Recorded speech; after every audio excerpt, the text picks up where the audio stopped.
Rain helps you sleep, but what if it also helps you hear what you're not supposed to? Welcome to Story for Sleep, a slow descent into something quiet, unsettling, and strangely comforting as the rain falls. Close your eyes, let your breath slow and listen, because some stories don't scream, they whisper. Let's begin. I didn't know the bed had a history. It was listed as vintage oak frame, barely used on a second-hand website. Looked solid, beautiful carvings. Price was low to low Maba boots. I didn't ask questions. I picked it up from a man who didn't even ask my name. He barely spoke, just helped me load the frame into my van and said, "Don't use it near open ground." I laughed, thinking it was some kind of joke. I wish I hadn't. From the first night something felt wrong. It creaked dead it. Normally the wood groaned like it was holding in a scream. I changed the mattress, oiled the joints, even put thick blankets between the frame and floorboards. Still the groaning never stopped, especially around 3 a.m. one night. I dreamed I was buried, not dead, just lying still under cold, wet soil, eyes open, mouth full of dirt, and something above me, whispering, "Thank you for bringing me back." Woke up gasping. The bedsheets were soaked, and there was mud on my feet. I live alone, no pets, no garden, just me and a second-story apartment. I brushed it off. Stress, maybe bad sleep, until it happened again. This time I woke up with leaves tangled in my hair and a small cut on my cheek. Went to the mirror. There was dirt under my nails. I started recording my sleep, set up a camera beside the bed, hit record, went to sleep. Next morning, I watched the video. Everything was normal until 2:58 a.m. That's when my body sat up stiff, straight, eyes closed. I stood from the bed, walked to the corner of the room, stared at the wall for 20 minutes. Then I lay back down. The odd part, my clothes were clean, but the floor was dirty, dust, mud, a leaf. As if someone had walked in from outside. I reached out to the man who sold me the bed. The number didn't work. The listing was gone, no trace of the seller. I started looking into the design, the carvings on the wood. They weren't just patterns, they were symbols, old ones, grave markings. Found one in an old cemetery, record used on coffins to seal the restless eye. Flipped the bed frame upside down, burned. Into the wood was a date, June 3rd, 1913. And beneath it a name scratched so deep it had splintered, Margaret L. I searched that name, found a record. She'd been buried in 1913 in an unmarked grave, then her coffin was stolen, never recovered. I knew I had to get rid of the bed. I dragged it out of the room, but when I turned around it was still there, perfectly in place, like it had never been moved. Tried burning it, the flames wouldn't catch. Tried smashing it, the wood split. Bit by morning it was whole again. Then came the night of the footprints. I woke up with muddy prints leading from the bed to the front door. The lock was undone, the door was wide open, and the ground outside disturbed, like something had been buried, then dug up. I started sleeping on the floor. Didn't help, the dreams came stronger every night. I was deeper underground, the whispers were louder. The name Margaret repeated over and over. One night I screamed myself awake, only to find my pillow covered in black soil and the bed. It was closer. It had moved 2 feet across the room by itself.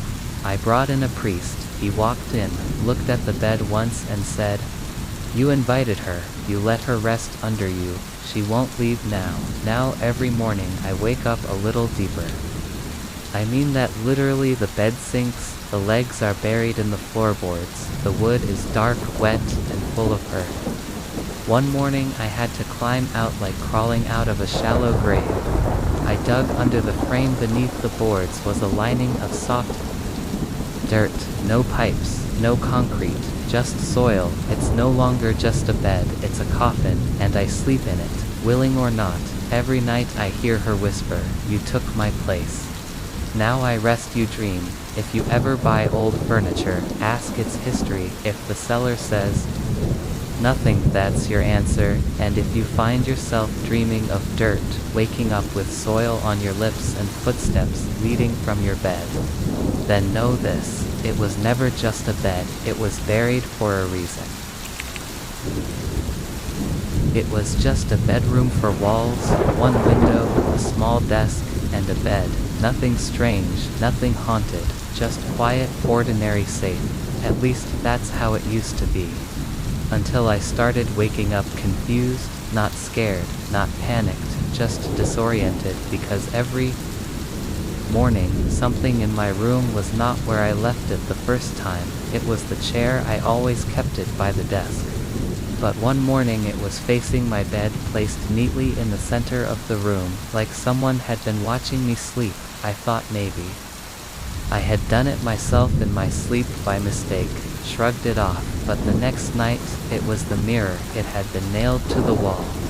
Yet somehow, in the morning, it was leaning against the far corner, facing away, the nails still in the wall, no damage.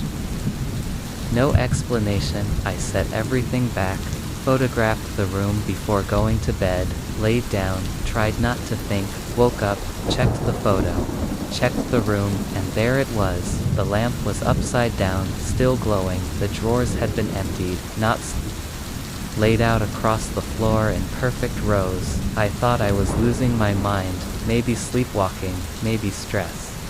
So I set up my phone to record the whole night, watched the footage in the morning, nothing at first, then around 3:09 a.m.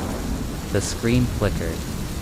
Static, blurry shapes, and the bed, it moved 3 inches to the left. The chair dragged itself to the window, the mirror turned, and standing in the center of the room, not visible clearly, was something tall, almost human, but too still, too pale. It looked at the camera, and the video cut to black. From then on, it got worse every night. The room rearranged itself more. The bed would slide across the floor. The bookshelf once turned completely upside down, without falling apart. The walls had scratches, like claws dragging from corner to corner, and in the middle of it all, the closet door, always closed before sleep, always open by morning. One night, I placed a circle of salt around my bed, just to feel safe, just to try something. When I woke up, I was outside the circle, on the floor, and all the furniture had formed a circle around me, tight like a cage.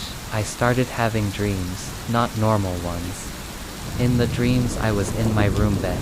It was bigger, the ceiling was too high, the walls pulsed like they were breathing, and there were doors that didn't exist in real life. I walked through one, on the other side was a mirror, and in it I saw my room, but everything was alive. The chair rocked by itself, the desk whispered, the walls bled, and in the bed I saw myself sleeping. I tried staying at a friend's place, but at night I'd still wake up back in my room, different clothes, new bruises, and the layout completely new. The bed on the ceiling, the fan on the floor, the light switches inside the closet.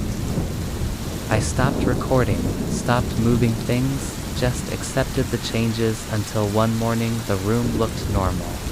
Everything in place except the door was gone where it used to be, just smooth wall. I searched, no seams, no cracks, just trapped that night. The room shifted while I was awake, the bed slid silently, the walls stretched, and the window showed only fog. I screamed, no one heard. I hit the walls, they felt like flesh, soft, warm, beating like a heart. I realized something, the room isn't changing. I am, every night. It reflects more of me, my fear, my confusion, my thoughts. It's like the room is learning who I am, so it can become something ill, never escape now.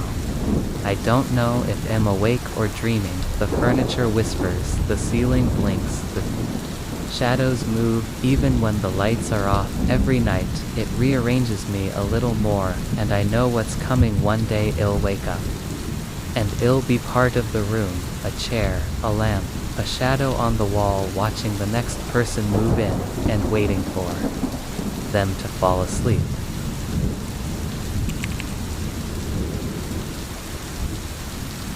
The mirror came with the apartment, tall, old, framed in black wood, with silver vines carved around the edges. It stood right beside the bed, against the wall. I didn't think much of it at first, just part of the room. But on the third night, something changed. I woke up at 3:22 a.m. to a sound, not loud, not a bang, just a soft, distant scream. Like someone yelling through a thick wall. I sat up, looked around, everything was still. The window was closed, my phone was off, then I looked toward the mirror. There was something strange about it. It wasn't reflecting the room right. My blanket was red in the mirror, but in real life it was gray.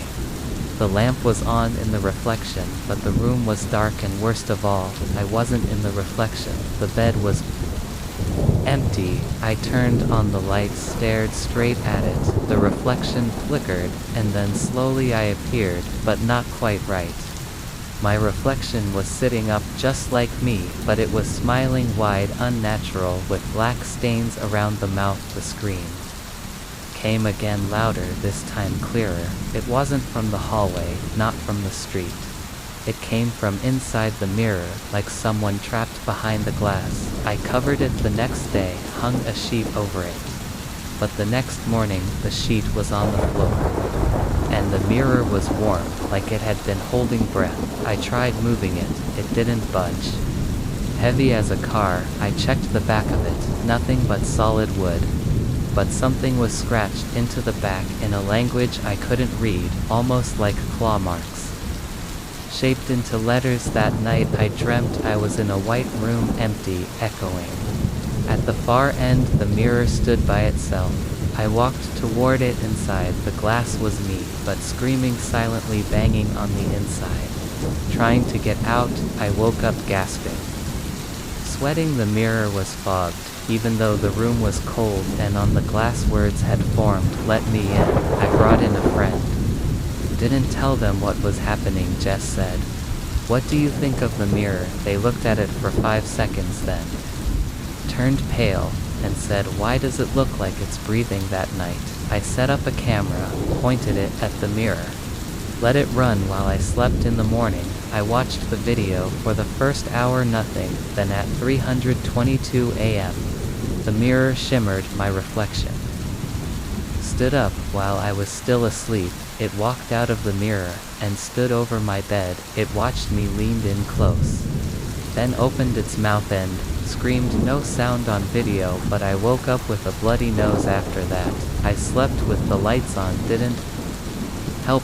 The screaming grew louder, not just once, a night, every hour. Even with my ears covered, I heard it inside my head, behind my eyes. One night, I smashed it, took a hammer, hit it with everything I had, but the mirror didn't crack, not even a scratch.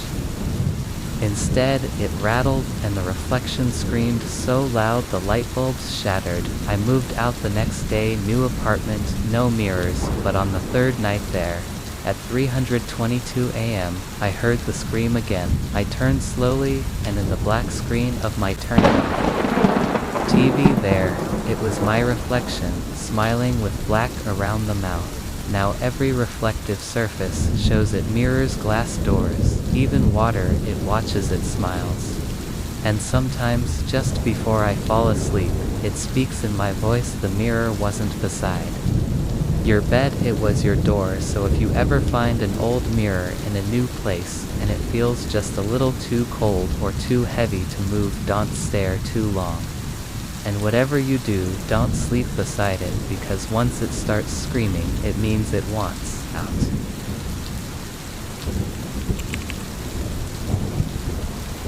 I moved into the apartment on a cloudy Wednesday. It wasn't much, just a one-bedroom space above a closed bookstore.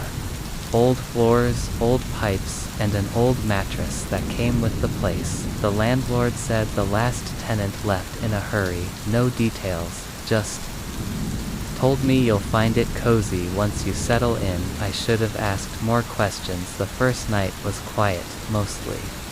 There were some creaks, but that's expected in old buildings.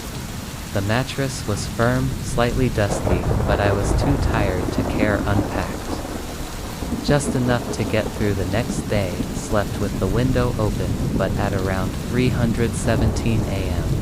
I woke up cold and confused. There was a whisper. It wasn't in the room exactly, more like inside the mattress. A soft, muffled voice. I couldn't understand the words, but I felt them. Fear, urgency, a plea, then silence. I woke up the next morning, convinced I'd just had a dream. Went on with my day, but that night, as I pulled back the sheets, I saw something strange.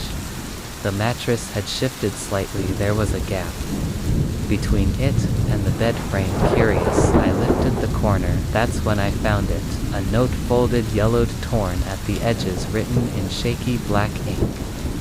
Don't sleep here again. It remembers. I froze. Checked the room. No signs of forced entry, no signs of life at all. I tried to calm myself down. Maybe the landlord had placed the note as a prank, maybe a leftover joke from a previous tenant. But deep down, I knew it wasn't a joke. I didn't sleep that night, kept the lights on, sat in the kitchen until sunrise. I considered moving out immediately, but something strange happened the next day. I couldn't leave. I stood at the door for almost 10 minutes. My hand refused to turn the knob. My chest felt tight, my legs numb, as if something didn't want me to go. I called a friend to stay over. They laughed at the story, saying it sounded like something out of Reddit. But they agreed to spend one night, just to help me feel safe. That night we both slept in the room. At 3:17 a.m., I woke up to her screaming. She was standing at the foot of the bed, pale and shaking. She said the mattress had pulled her down, not physically but mentally. She saw visions, a dark room, scratching sounds beneath floorboards, a man screaming over and over from inside the mattress. She left that night and didn't answer my calls. After that, I flipped the mattress the next morning. Underneath, written directly on the fabric in red marker, were the words, "Stop flipping, just burn it." But the marker wasn't dry. It was fresh, and I hadn't touched a marker. I dragged the mattress outside that evening, soaked it in lighter fluid, lit a match, but the flame fizzled out. Tried again, nothing, it wouldn't burn. I tried stabbing it, tearing it, but every cut sealed itself seconds later, so I did. The only thing left. I slept on the couch, but that night the whisper returned, not from the mattress, from inside my pillow. I opened it, nothing, but as I sat in silence, I heard it again, this time from the floorboards, a voice now clearer. "You took its place, it wants you now." I packed a bag. I ran, but halfway down the stairs of the building the lights blew out. The hallway stretched longer than it had before, the front door gone just while I was trapped, not in the apartment, not in the room, but in something deeper. A copy of the place twisted, the windows showed blackness. The walls whispered, and the mattress now floated in the center of the room, breathing. I realized something then. The note wasn't a warning for just the room, it was a warning about the mattress itself. It wasn't a thing, it was a prison, and someone had lived in it before. Maybe they escaped, maybe they didn't, but now it wanted a new occupant. That night, I made a decision. I tore open the mattress one last time. Inside was something solid, but a trapdoor sealed shut from the inside and scratched onto the wood. The first night it whispers, the second it remembers, the third it opens. I'm writing this from somewhere else now. I don't know where the door is gone. The mattress surrounds me like a room, soft, padded walls. No exit, but I found another note. It reads, "Right, a new warning, fold it. Leave it, someone else will find it. Maybe they'll listen." So Eerie's mind under the mattress is not storage, it's not fabric, not stuffing, it's a gate. Sleep somewhere else. If you hear the whispers, it's already too late. And if you're reading this now, and you've just moved into a place with an old mattress, don't lift it, and whatever you do, don't sleep on it. It started with a flicker one night.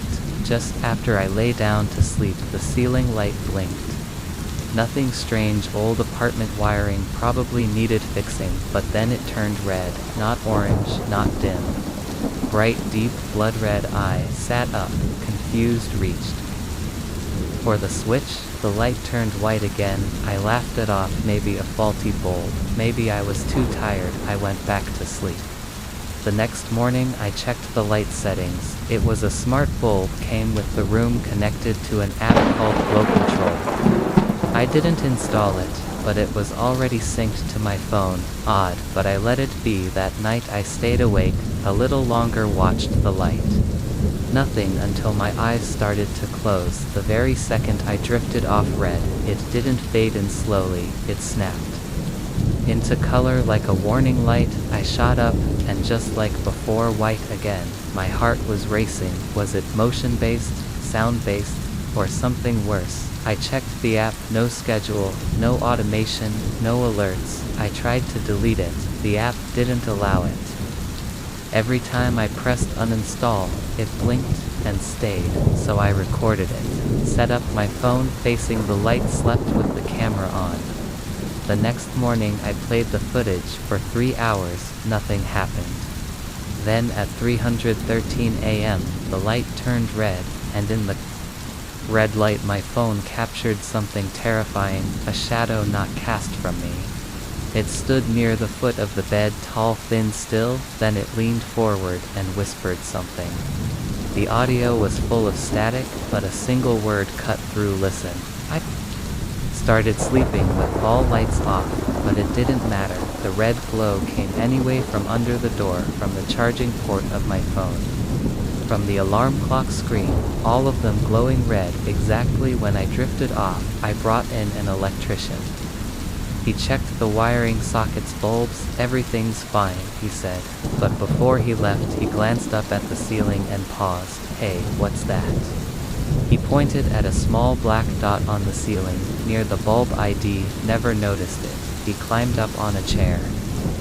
It's a lens, a camera hidden in the light fixture. We took it down. It wasn't like any camera had seen. No brand, no wires, no port, just a smooth black orb. I wrapped it in a towel and threw it away. That night I slept better until I woke up at 3:13 a.m. to a red glow coming from inside my closet. I opened it. Nothing there, but the red glow was coming from inside the walls. Soft, pulsing light leaking through the cracks in the wood, and I heard breathing, slow, deep, right behind the drywall. I moved to a hotel, didn't tell anyone why, but the red light came there too. It followed me. The bathroom light turned red. The TV screen flickered crimson when I closed my eyes, and once I woke up with a red mark across my chest, like someone had traced a line with burning fingers. I tried everything, new place, new phone, no smart devices. Still, the moment I closed my eyes, red light, and every time it came, I felt something getting closer. Then one night, I stopped fighting it, let it come, closed my eyes, and stayed still. The room lit up in that deep red, and I felt the air change, like something entered my chest, grew heavy. I couldn't move. I wasn't asleep, but I wasn't awake either. A voice spoke, not in sound, but inside me. You were chosen the first time you blinked at me. Now you belong to the red. I screamed. My body finally moved. I turned on every light in the room. They all stayed white, but now no matter where I go, I see flickers of red in traffic lights, in reflections in strangers' eyes. On trains they blink red for a moment, and I know it's watching me from behind every lens, from every wire, from inside the light. So here is what I've learned. The red light doesn't just mean danger, it means invitation, and the moment you fall asleep, you're answering it. If your room ever turns red at night, even once, don't sleep there again, because next time, the light might not just be watching. It might be ready to enter.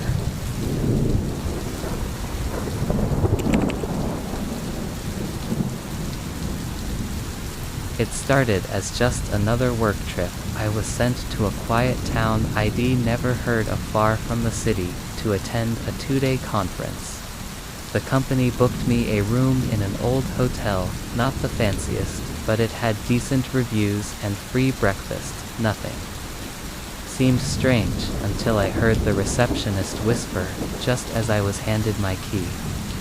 "We don't normally rent out room 304. I turned and asked, "Sorry, what did you say?" She smiled quickly. "Too quickly, nothing. Enjoy your stay." I looked at the key tag room. 304, third floor, end of the hallway. The elevator creaked the entire way up. The hallway lights flickered. Room 304 was the last door on the left. Heavy scratched wood, a silver handle that felt colder than it should. I unlocked it, pushed the door open.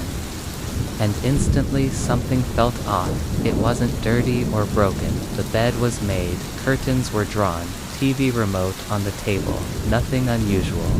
But the air, it felt heavy, thick, like the room hadn't been opened in years. I placed my bags down, opened a window, and tried to shake the strange feeling. That's when I noticed the mirror. It covered almost the entire wall opposite the bed, old, dusty, with a strange crack running across the bottom, like a web frozen in time. I tried not to look at it too long later. That evening after dinner, I returned to my room 304. The hallway was darker than before, as if the lights had dimmed only near my room. When I entered, the window I had opened was now shut, locked from the inside, and the air smelled faintly of candle wax. I checked the bathroom, dry towels, no water in the sink. But one of the lights above the mirror was blinking. I turned on the TV, trying to distract myself, flipped through channels, and for a second, just a second, the screen went black and showed my room, but I wasn't in it. Someone else was standing by the mirror. I jumped up and looked around. Nothing, no one. I turned the TV off. Silence, then a soft sound, a tap-tap from the closet. I opened it slowly, just hangers, a few extra pillows. But on the inside of the closet door, written in faded black marker, was a message: "Don't sleep facing the mirror." I closed the door and backed away. Who wrote that? Was it a joke, a leftover from an old guest? I wanted to go downstairs and ask for a different room, but something told Methy wouldn't change it. I lay in bed that night, back turned to the mirror. I didn't even want to see its reflection. Just as I was drifting off to sleep, I heard the noise again, tap-tap, but this time from the mirror itself. I sat up. The room was dark, but the moonlight spilled through the curtains, just enough to make out the mirror's surface. In the reflection, I could see my bed, but not me in it. Instead, something tall and thin was standing next to it, facing the mirror, not moving. I turned on the light, nothing. Checked the mirror againly, my own reflection now. I didn't sleep much that night. The next morning, I went downstairs. The receptionist had changed. An older man stood behind the counter. I told him what happened. He didn't look surprised. He just said softly, "Room 304 was sealed for 15 years. A guest died in there. They saw something in the mirror. After that, no one would stay. We were told never to rent it, but last month, the system unlocked the room by itself. You're the first to stay there." Since I asked him why the hotel didn't just remove the mirror, his face turned pale. "We tried, it's part of the wall. Cemented in, it doesn't come off, and anyone who tries to destroy it ends up sick or disappears." I packed my things immediately, told them I didn't care about the refund ID, sleep in my car if I had to. But when I got back to room 304 to grab my suitcase, the door was already open. The bed was made again. The closet door open wide, and on the mirror and the condensation that hadn't been there before were fresh words. "You saw it, now it sees you too." I didn't sleep that night. I left town the next morning. Weeks have passed, but now whenever I look into any mirror, I feel like I'm not Alone sometimes, I catch a glimpse of someone standing behind me, and sometimes the mirror doesn't reflect me at all, just an empty bed in a dark room. With a number scratched into the glass 3OR2. So if you ever check into an old hotel and they give you room 304, don't open the door, don't turn on the TV, and whatever you don't, look into the mirror.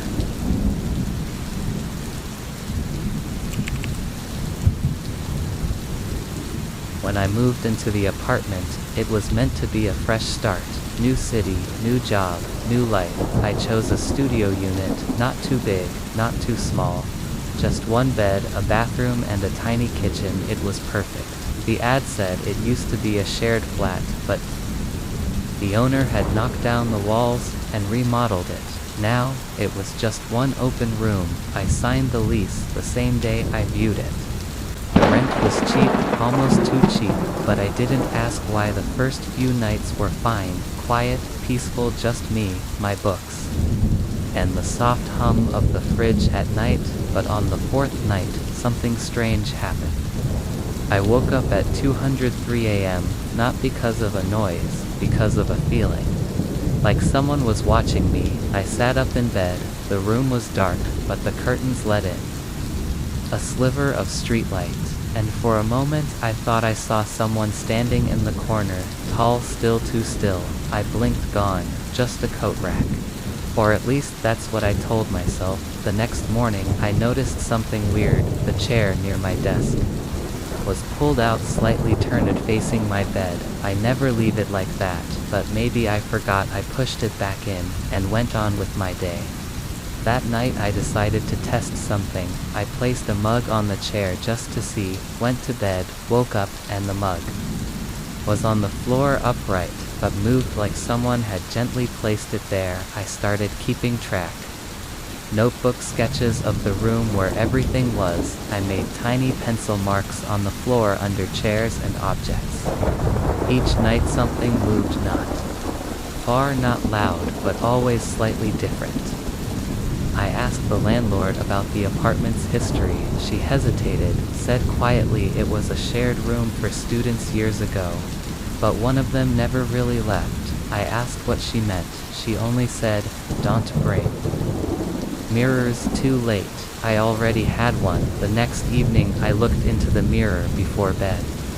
Behind me, everything was normal, except there was a second pillow on the bed, perfectly fluffed. My bed only had one pillow. I turned around. Nothing there. Looked back at the mirror to pillows again. That night I couldn't sleep. The room felt colder, the air heavier. At 2:03 a.m. I heard the sound of breath. Not mine, not near me but above me. I stared at the ceiling. Nothing, but I couldn't move, like someone was watching from the ceiling corner, waiting. I started sleeping on the couch, but the same thing happened. Lights flickered, the chair moved. One morning the toothbrush in the holder had two cups beside it. I only owned one. The second cup was old, cracked, yellowed, plastic, not mine. I invited a friend over, didn't tell her anything, just said I felt uneasy. She walked into the room and paused, looked around, and asked, "Who's your roommate?" I blinked. "I live alone." She looked confused. "But there's two toothbrushes and two sets of footprints by the bed." That night she stayed over. We both slept on the floor in sleeping bags. She fell asleep quickly, I didn't. At 2:03 a.m. I heard movement near the bed. The bed sheets shifted, but we weren't using the bed. Thina low whisper, "You're in my spot." I turned, no one, but when I looked again, the bed had a dent, like someone just got up from it. I begged the landlord to let me out of the lease. She finally admitted one of the students disappeared years ago, left everything behind. The roommate claimed he never had one, but the neighbors always heard two voices. I moved out the next day, tossed most of my stuff. Didn't want to bring anything from that room, but one night, weeks later, I came home to find the couch cushion indented, a second toothbrush beside mine, and the same chair from my old place facing my bed. I live alone, but someone else thinks they share this space. And every night, at 203 a.m., they let me know softly, quietly, by moving things, whispering, and sometimes just staring.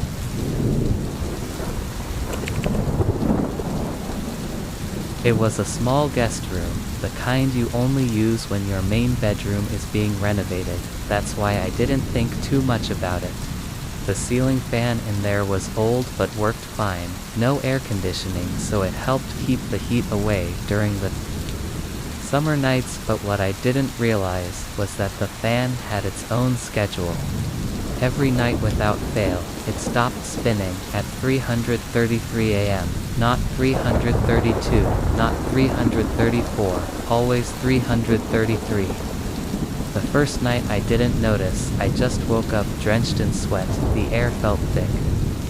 Still, I reached for the remote and tapped the button. The fan blinked once, then started spinning. Again I blamed it on old wiring. Went back to sleep. The second night, I woke up again, same time, same suffocating stillness. I sat up this time, checked the digital clock by the bed, 333 a.m. I blinked at it. Thought maybe it was a coincidence, but deep down I already felt something was wrong. By the third night, I was ready. I set an alarm for 330 a.m. just to see. I waited in bed, fan humming above me. Spinning steadily at 332, everything was normal at 333 exactly. The fan stopped, no slowdown, no buzzing, just stopped. Like someone hit pause on time, and the moment it stopped, I heard it, a soft sound. Tick tick tick coming from the closet. I didn't move. I told myself I was imagining it, but the noise continued, soft and slow like a clock. Or fingernails on wood. I got up and walked toward the closet, my heart pounding with every step. I opened the door, empty, but something cold brushed past me like a breeze. Except the fan was off. The next day, I asked my neighbor about the house. She looked surprised when I told her I was sleeping in the guest room. That room, she said. That's where the old owner's daughter stayed well before she disappeared. I asked what happened. She hesitated. They found her diary. She wrote about the fan, said it stopped every night at 333. Said she saw shadows walking in circles on the ceiling that night. I didn't sleep. I sat on the floor with my phone, ready to record. The fan spun slowly, ticked quietly at 333. It stopped, and something new happened. The room grew darker. Not just a power failure, it was like the light itself was being sucked out. And in that moment, I saw them footprints appearing on the ceiling, one after another, walking in a circle. Then came the whisper, faint but clear. She didn't listen. I ran to the switch, turned the fan back on. The light returned. The footprints vanished. I couldn't sleep anymore. Each night the same thing. At 333 a.m., the fan would stop, and each time the footsteps got closer to the center of the ceiling. As if something was circling, waiting, descending. I tried sleeping in the living room. The fan still stopped. Not even in the same room, but it stopped. 333 a.m. I decided to remove the fan, climbed up the ladder, unscrewed the casing inside. Taped to the wiring was a folded note, a child's handwriting. If you're reading this, you're too late. Don't look up, never look up. I looked up, and I saw her, a girl, pale face, empty eyes, feet flat against the ceiling, staring down at me, grinning. I fell from the ladder, scrambled out of the room, but when I looked back, the fan was spinning again. Normal, quiet, like nothing happened. I moved out the next day, but the time 333 has never left me. Even in new apartments, new cities, hotels, the fan stops every night, and when it does, I know she's there. Walking, waiting, one step closer to the center, one step closer to coming down. So if your fan ever stops spinning at exactly 333 a.m., wait, don't look up, and whatever you do, don't listen to the footsteps.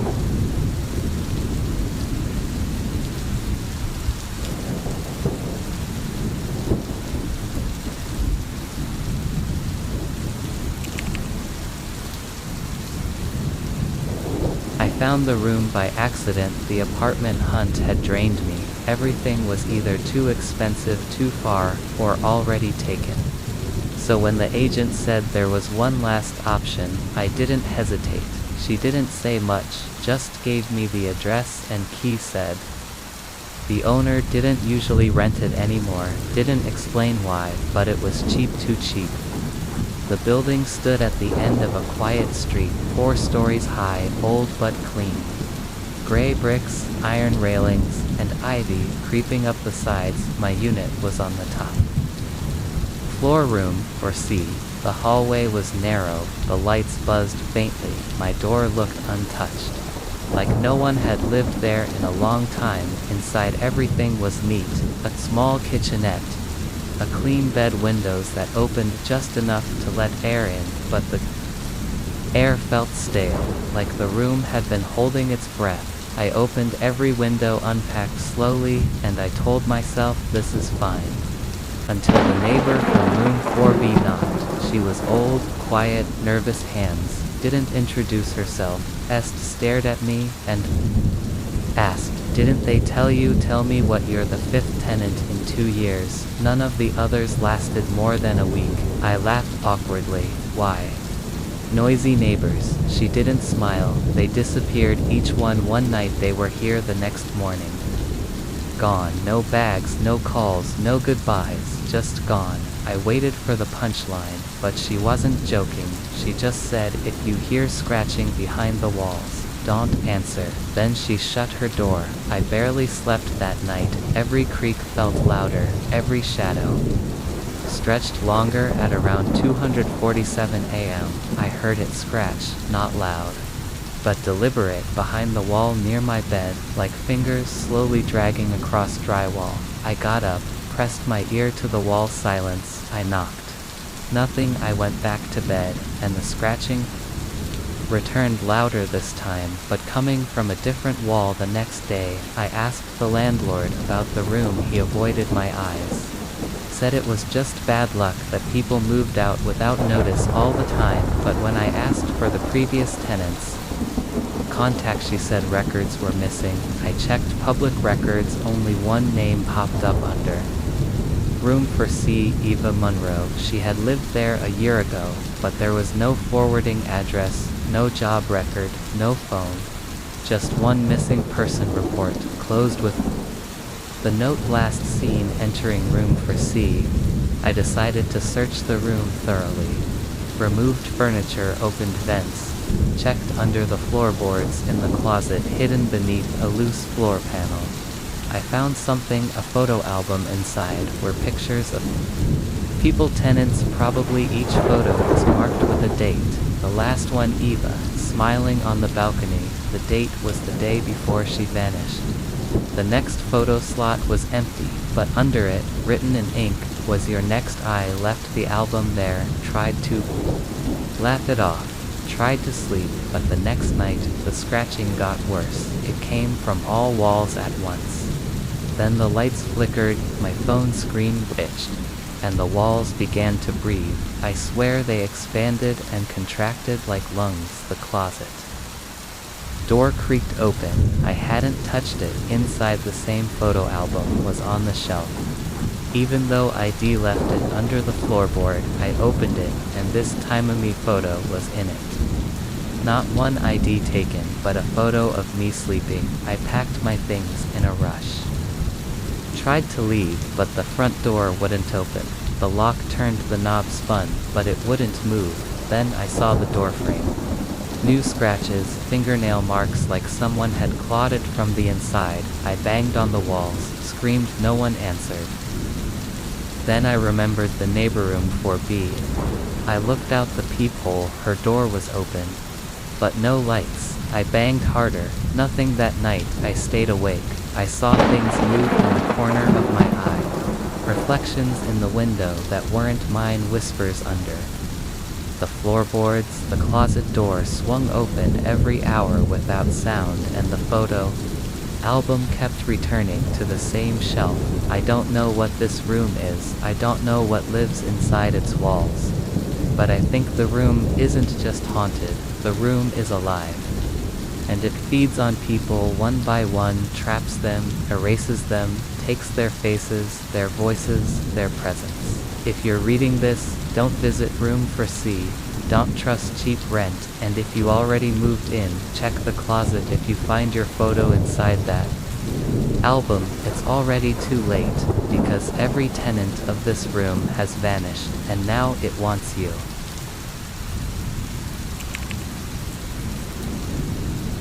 The first time it happened, I thought it was just sweat. Summer nights were humid. My window had a broken lock, so I couldn't open it. I woke up, flipped the pillow, and tried to go back to sleep. But the wetness wasn't warm like sweat, it was cold. I lived alone in a quiet apartment, no roommates, no pets, no one visited often. The bed was placed in the center of the room, 2 nightstands, 1 small lamp, 1 window with pale curtains that moved even when there was no wind. Nothing ever felt wrong until I started waking up to a wet pillow night after night. The same thing, I'd fall asleep fine, but every morning the pillow would be soaked. Always on one side. I started changing pillowcases, washing my face, turning off the fan still every morning. The same spot was wet. I even recorded myself with my phone while I slept. Watched the footage the next day, nothing, until the 3rd night at 3:19 a.m. The video glitched for a split second, then movement, a small shadow like a figure bent over my head, just for a few seconds, then it vanished. I paused, rewound, zoomed in. I couldn't see a face, but I could see an arm, thin, almost gray, and dripping with water. The shadow's hand rested on my pillow right where it was always wet. I moved the bed to the other side of the room, locked the door, blocked the window with heavy furniture, left the light on. Still, my pillow was wet the next morning. I called my mother. She was silent when I told her. Then she said something I didn't expect. You were like this as a child, always woke up with a wet pillow, but we thought it was just nightmares. I asked her if I cried in my sleep.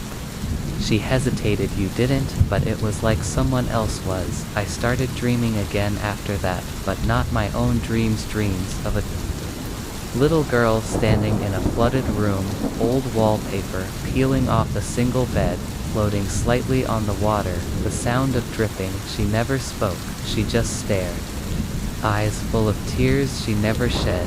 One night I woke up gasping, not from fear, but from the feeling of drowning. The bed was dry, but the pillow was soaked again. More than ever I touched it. This time the water was red. I called in a priest. He examined the room, said nothing, just stared at the wall behind my bed, then whispered, "She died here." I froze. What a girl years ago. She was left alone during a flood. Water kept rising. She cried, but no one came. I asked how he knew. He turned and pointed to the wallpaper. Peeling slightly in one corner underneath was something handwritten. "In pencil, please. Don't forget me." That night, I didn't sleep. I sat up, lights off, waiting at 3:19 a.m. The room grew cold, the curtains moved without wind, the walls seemed to breathe.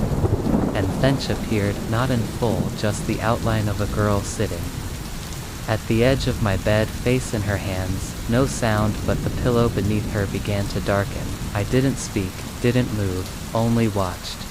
She stayed for a few minutes, then stood, turned toward me, and whispered, "You're the first one who stayed." The next morning, the pillow was still wet, but not from fear. It was as if she had left her sorrow there, as if it was her only way to speak.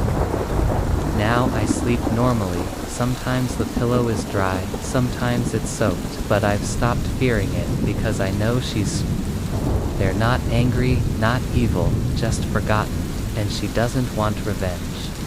She just wants someone to remember she once cried, even if her tears never reached her eyes.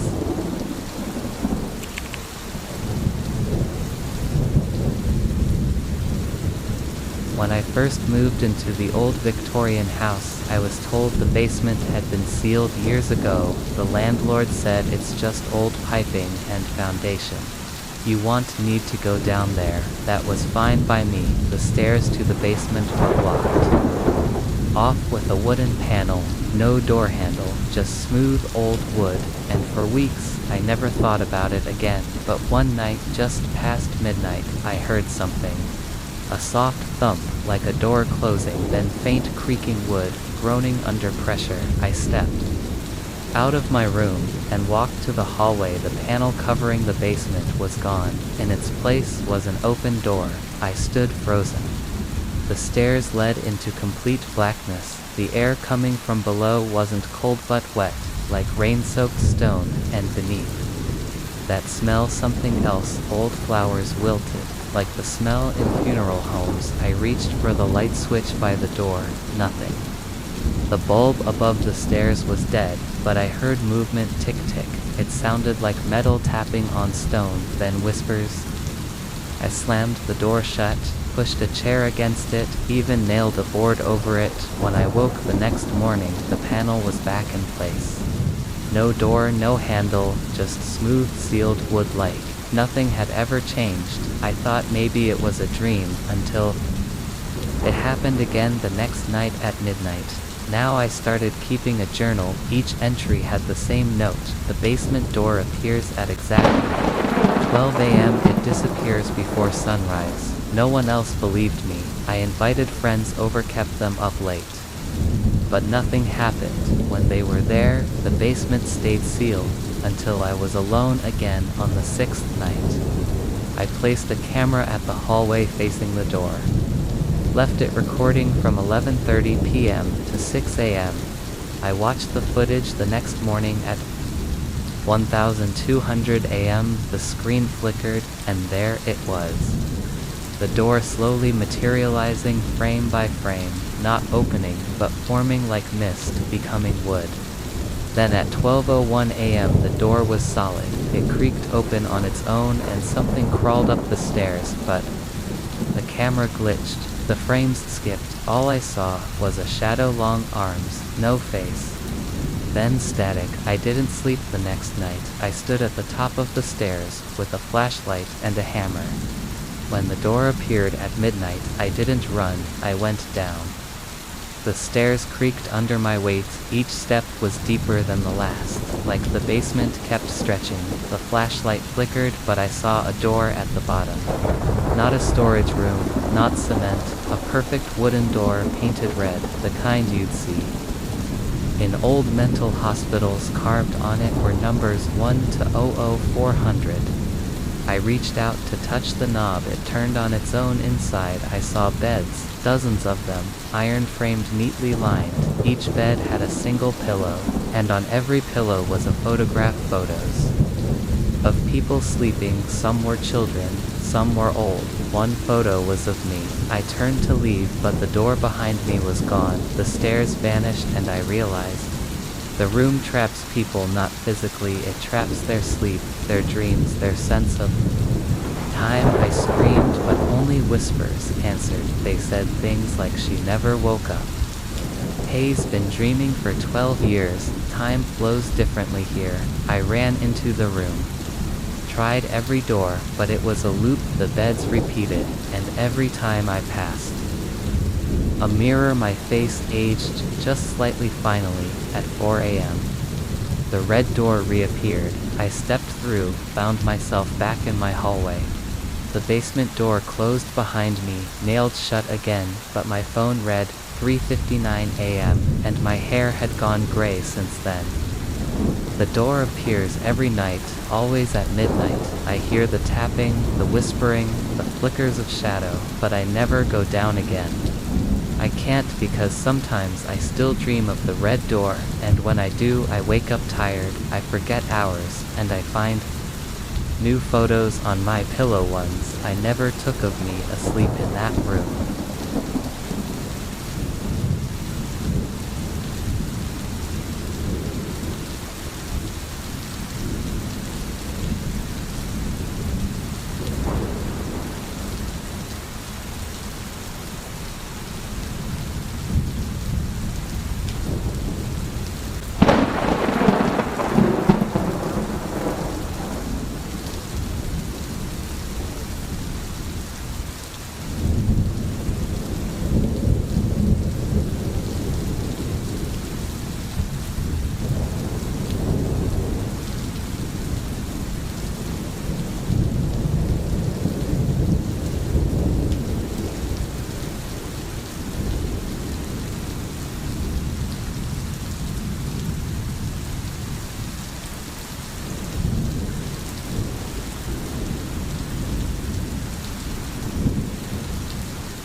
I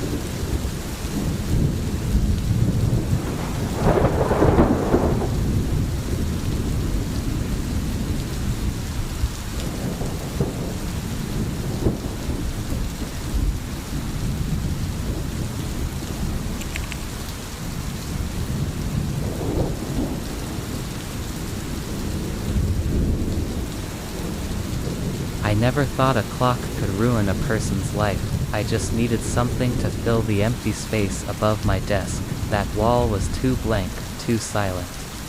And I've always liked the sound of ticking. It makes me feel grounded, like time is real, so I bought a clock at a small dusty thrift store downtown. The man behind the counter was old. His hands shook when he wrapped it in paper. He said only one thing before I left: "Don't stare at it after midnight." I thought he was joking. The clock was beautiful.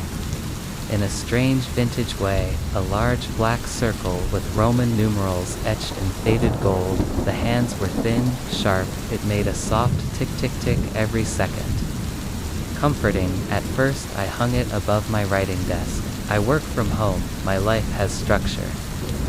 Or at least, it did until the clock began to tick backward. It started slowly.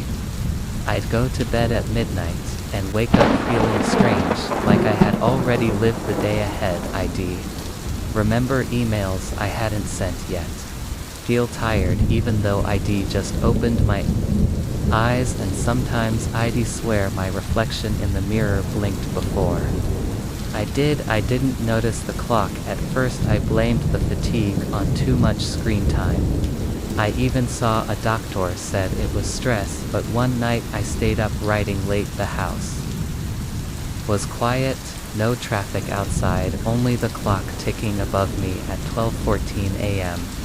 I glanced up. The hands moved to 12:13, then 12:12. My stomach dropped. I rubbed my eyes, but it was real. The clock was running backward. I pulled out my phone, recorded it. The screen flickered, then froze. When I played the video back, the footage stopped right at 12:13. Then it jumped suddenly. I was watching myself staring up at the camera, mouth slightly open, eyes wide. A figure behind me just for a second, and then black. I didn't sleep that night. I sat in the hallway instead, away from the clock. But even there, the ticking followed, except now I wasn't sure it came from the clock. It sounded like it was inside me. Like my heartbeat had synced with it, but in reverse. The next day I tried taking the batteries out. Didn't help. The hands kept moving slower now, as if it was thinking. I smashed the clock with a hammer. The glass cracked, the frame dented, but the ticking didn't stop. I left the house, checked into a motel. Didn't tell anyone why. At 1200 am, I turned on the TV, muted it, and I heard it again. Tick, tick, tick, soft, faint, coming from the dresser drawer. I opened it. The clock was inside, perfect, undamaged, still ticking now. I don't know what day it is sometimes. I wake up on a Tuesday, then go to bed and wake again on Monday. I tried writing a timeline, marking events. But every morning the notebook is blank again, or worse, filled with notes in my handwriting. I don't remember writing. You already did this. Stop fighting it. She's watching. Who is she? I don't know, but in my dreams, if they are dreams, I see her, a woman in black, standing behind the clock. She never moves, never speaks, but every time I look away and look back, she's closer. I've tried burning it, throwing it into lakes, burying it deep in the woods. It always comes back. Once I sealed it in a lead box, locked it in my attic. The next morning it was back on the wall, ticking backward. The worst part now, the rest of my house is starting to follow. My coffee brews before I pour the grounds. My phone shows texts I haven't sent yet. Food grows cold in reverse. Melted candles become tall again. And every night at 12:14 a.m., the world unwinds. I sit in silence, watching the clock reverse the day one tick at a time. I saw myself in the mirror yesterday. He blinked before I did. smiled slightly. I didn't, I think, in becoming him. Or Hayes becoming me, I don't know anymore. One night I tried staying awake until dawn. At 4:30 a.m., the hands of the clock stopped. I thought maybe it was over, but the silence that followed was worse than ticking.